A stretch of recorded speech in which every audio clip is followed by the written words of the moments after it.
Hello friends, welcome back to Solving Web. I am Ashok, and in this video I'll be showing you how to find out YouTube channel ID and user ID from your YouTube account. Okay friends, let's get started.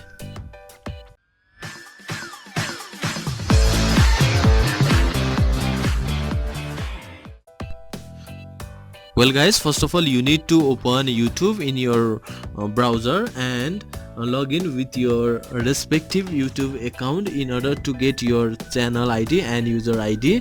After logged in, click on YouTube channel icon which is located on top right side as you seen in this video. Now click on setting, and now here you can see look at here you can see advanced option. Click on advanced.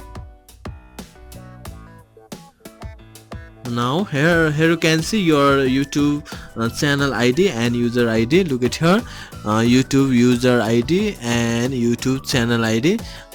This is what you need to find out. From this way you can easily find out your YouTube user ID and channel ID. Okay friends, thanks for watching and do not forget to subscribe us. Thank you.